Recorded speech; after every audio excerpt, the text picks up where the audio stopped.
Oleg and myself prepared what we call the Taipei Appeal. After every forum, we usually read out a statement, or Oleg usually does it, and it's then endorsed or signed by attendees. So presumably, Oleg, the same applies, right? Here it is. Okay, this is it, the Taipei Appeal. I'll try and read it slowly.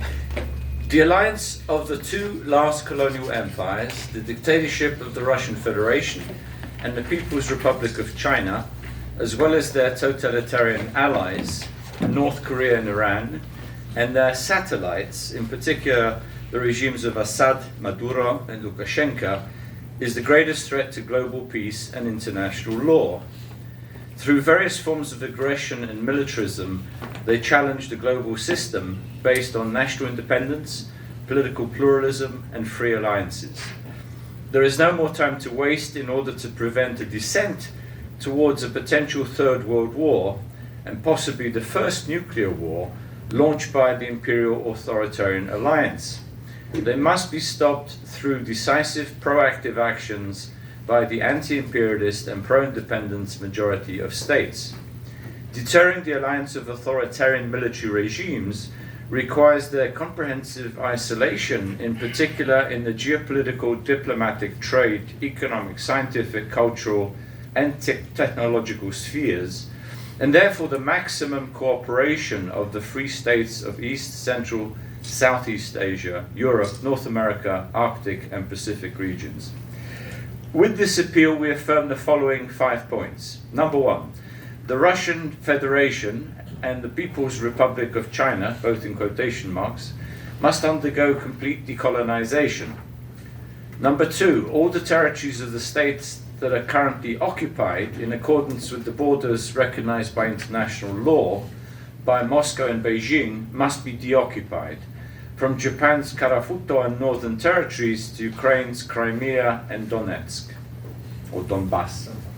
Number three, comprehensive support must be provided for Ukraine's military resistance against the aggression of the Moscow Empire. This is the most important current goal for the entire free world.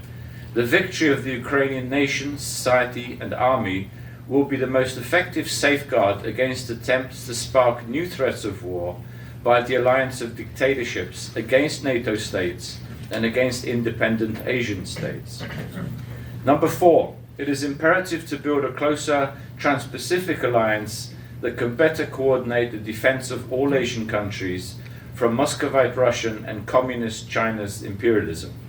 Trans-Pacificism, much like transatlanticism, underscores common values and mutual interests to defend national independence, state sovereignty, and territorial integrity. It is simultaneously an anti-imperialist and anti-colonialist forum that can embrace states emerging from a rupturing Russia or freeing themselves from Beijing's control and seeking diplomatic, political, economic, and institutional ties with the independent states of the Pacific Rim.